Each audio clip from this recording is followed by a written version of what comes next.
मंदिर बन रहे हैं, बड़े बड़े स्टेचू बन रहे हैं, तो ये डेवलपमेंट, अनएम्प्लॉयमेंट तो अभी भी उधर ही है। कि एज ए यूथ मैं तो डेवलपमेंट नहीं मानती।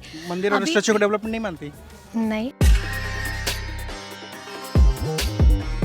सारी वैकेंसीज निकल चुकी हैं, उन पे भर्ती हो चुकी है 15-15 लाख रुपए में, और अब तो कोई सर उम्मीद भी नहीं है। तो ये 33% आरक्षण महिलाएं किस में लगाएं सर? एक बार यूनिवर्सिटीज़ पे फोकस कीजिए, स्टूडेंट्स पे फोकस कीजिए, उनकी हेल्थ, उनके करियर पे फोकस कीजिए। मुझे लगता है शायद देश एक बहुत अच्छी स्थिति में पहुंच जाएगा।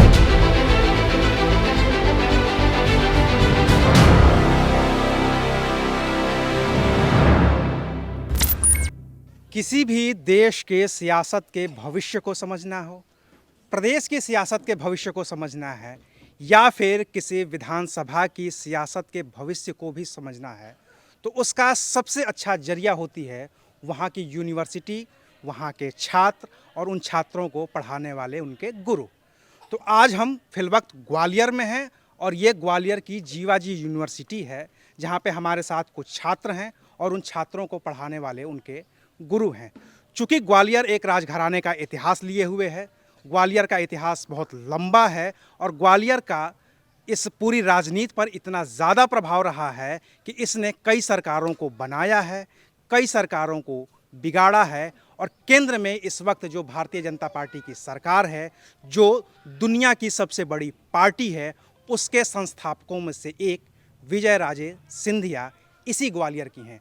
तो इस ग्वालियर का एक अनूठा इतिहास है, इस ग्वालियर का एक अनूठा वर्तमान है, तो जाहिर सी बात है कि इस ग्वालियर का एक अनूठा भविष्य भी होगा। तो आइए ज़रा जानने की और समझने की कोशिश करते हैं कि आखिर ग्वालियर की हैसियत इतनी ज़्यादा इस पूरी राजनीति में क्यों है और इसका भविष्य यहाँ के लोग कैसे देखते हैं। क्या नाम है सर आपका? मैं वीरेंद्र भदौरिया, रिटायर्ड ऑफिसर हूँ। और जी हाँ, रिटायर हो गए हैं आप, जी तो ओल्ड पेंशन स्कीम मिलती है या new pension old scheme? Pension. तब तो आप खुश होंगे सरकार से? हम सरकार से खुशी हमारी व्यक्तिगत नहीं है। हाँ। हम एक समाज का, बृहद समाज के अंग हैं, तो हम उस समाज की खुशी और नाखुशी से प्रभावित होंगे। व्यक्तिगत रूप से मेरा कोई निजी प्रश्न नहीं है। जी जी। तो क्या एक, अगर हम इसको थोड़ा और लार्जर पिक्चर अगर खींचने की कोशिश करें, जैसे कि आप बात कर रहे हैं कि आपका व्यक्तिगत कुछ नहीं है, तो ऐसी कौन सी ऐसी चीज़ है जिसकी वजह से आप सरकार से नाखुशी जाहिर कर रहे हैं, और किस सरकार से? क्या वर्तमान सरकार से नाखुशी जाहिर कर रहे हैं? नाखुशी तो वर्तमान से ही होगी, और ये 18 साल से लगातार चल रही है। 2 साल कमलनाथ थे भी तो, 15 महीने, 15 महीने, और उसमें 3-4 महीने चुनाव का पीरियड, 11 महीने उनको काम करने का मिला, और उन्होंने एक उम्मीद जगाई, जनता में उम्मीद जगी, और जनता ने कमलनाथ जी को ही चुना था। अर्थात कांग्रेस सरकार जनता की तरफ से चुनी गई थी, लेकिन जनादेश का अपमान करते हुए उस सरकार को चोरी कर ली गई। इसलिए जनता में इस बात का आक्रोश है। आखिर क्या फ़र्क आ गया? जरा यही मैं इसी को विस्तार से समझना चाहता हूँ। विजय राजे सिंधिया जी, उन्होंने जनसंघ बनाया, जनसंघ में रहीं, फिर उन्होंने भारतीय जनता पार्टी की स्थापना की और बहुत पैसा दिया, समुद्र मतलब जहाँ से पैसा वो ला सकते थे उतना पैसा उन्होंने दिया। उनके बेटे कांग्रेस में शामिल हो जाते हैं और फिर 84 में अटल बिहारी वाजपेयी के खिलाफ चुनाव लड़ जाते हैं। माँ प्रचार कर रही हैं अटल बिहारी वाजपेयी का, वो खिलाफ कर रहे हैं अपनी ही माता जी का। फिर भी आप कह रहे हैं कि दोनों का सम्मान बराबर था। तो फिर आखिर इनमें ज्योतिरादित्य सिंधिया में ऐसी क्या कमी नज़र आ रही है आपको कि जिसकी वजह से बीजेपी में जाने के बाद इनका सम्मान कम हो गया है? देखिए, हर काबिल पिता का पुत्र काबिल ही हो ये आवश्यक नहीं है, बस उनके साथ एक विरासत है। निजी तौर से जो फ़र्क है, मुझे जो ऐसा लगता है कि स्वर्गीय माधवराव सिंधिया हों या राजमाता सिंधिया, इनमें और इनमें वर्तमान जो अभी उनकी पीढ़ी के प्रतिनिधित्व कर रहे हैं, उनमें मुख्य बेसिक फ़र्क ये है, जनता से तादात्म्य, जनता से प्यार। वो दोनों जनता से बहुत ज़्यादा गहरे से जुड़े हुए थे। ये कुछ चमचों से जुड़े रहते हैं, कुछ एक कोटरी टाइप के लोग हैं उससे घिरे रहते हैं। पब्लिक से इनका संबंध नहीं है। काश अगर इनका संबंध होता तो ये इनकी लोकप्रियता, उस विरासत को अगर ये कायम रखते तो इनका कोई पराभव होने का कोई प्रश्न नहीं था। चलिए जरा गुरुजी लोगों से बात किया, जरा छात्रों से बात करते हैं, जरा उनकी समस्याएं समझने की कोशिश करते हैं और ये समझने की कोशिश करते हैं कि जो गुरुजी लोग बता रहे हैं इनके मानदेय को लेकर के, इनकी भर्तियों को लेकर के जो समस्याएं हैं, उनका इनकी पढ़ाई पे कितना असर पड़ता है। क्या नाम है आपका? सर मेरा नाम मिनी मंगल है, मैं कैलारस से हूँ। और सर मैं यहाँ पे 2018 से तैयारी कर रही हूँ व्यापम की, गवर्नमेंट जॉब की। सर लेकिन सर जैसा कि सबको पता है सर 2023 में गवर्नमेंट ने जगह निकाली थी पटवारी की और 15-15 लाख रुपए में पटवारी भर्ती हुई हैं सर। तो सर मैं तो व्यापम आपके पास 15 लाख रुपए नहीं थे देने के लिए? सर मेरे पास 15 लाख रुपए नहीं थे, प्लस मेरे पास पॉलिटिकल जो अप्रोच होती है वो नहीं थी सर। पटवारी मेरे भर्ती पास सिर्फ इसी वजह से होगी कि या तो जी। आपके पास 15 लाख रुपए हो जी या सर। पॉलिटिकल अप्रोच हो? जी सर। और सर जो मेहनत थी, जो मेहनत की सर, उसका कोई रिजल्ट नहीं आया अभी तक, गवर्नमेंट ने कोई रिजल्ट नहीं दिया है सर। दूसरी बात, अगर मैं व्यापम घोटाला जैसा हर कोई जानता है, तो सर मैं इसके बारे में बात ना करते हुए अब मैं यही कहूँगी कि सर जिन बच्चों ने मेहनत की है अब उनका क्या होगा सर।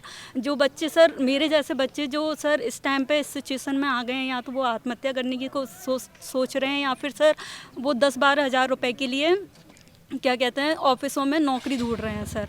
तो सर मैं यही जानना चाहती हूँ कि अब मतलब सरकार हमारे लिए कब सोचेगी सर। दूसरी बात सर ये कि मैं सरकार से अब कोई उम्मीद ना रखते हुए मैं युवाओं को एक ही सलाह देना चाहूँगी, जो मैं सबसे पहले लड़कियों को देना चाहूँगी सर, कि वो कुछ ना करें।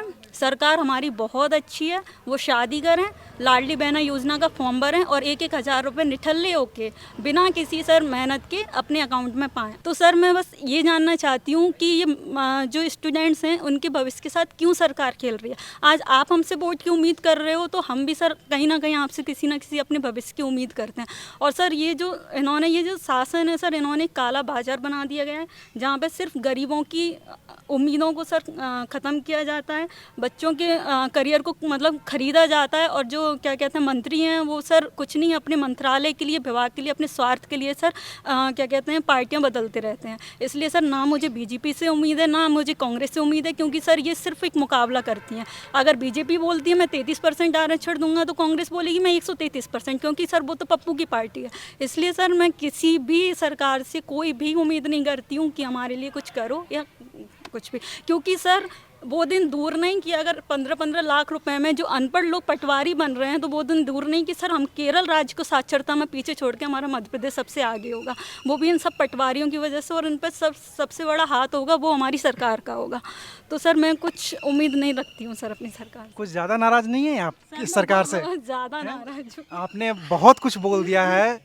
और क्या नाराज़गी है भाई? ठीक है, चलिए नौकरी नहीं मिली, मान लिया कि भ्रष्टाचार हुआ है, मैंने मान लिया, आपकी बात मान ली, आपकी मेहनत जाया हुई है और इसका आपको दुख होगा, अफसोस होगा। चलो ठीक है सर, जो जगह तुमने निकाली, रिजल्ट अभी नहीं निकला है सर। कुछ पोस्ट ऐसी हैं जिनका रिजल्ट अभी नहीं निकला है।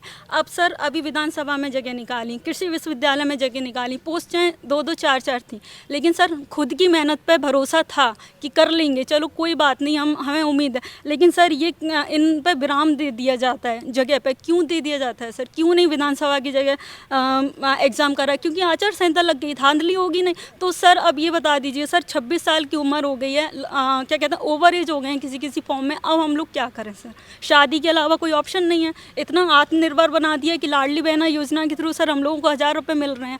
कितना सेल्फ डिपेंड बना दिया हमारी सरकार ने सर। क्यों नाराजगी नहीं होगी मुझे उनसे? क्या नाम है आपका? आपकी साथी तो बड़ी क्या नाम है आपका? पहले नाम बताइए। सुनिधि बंसल। आपकी साथी तो बड़ी दुखी हैं, सुना आपने उनको?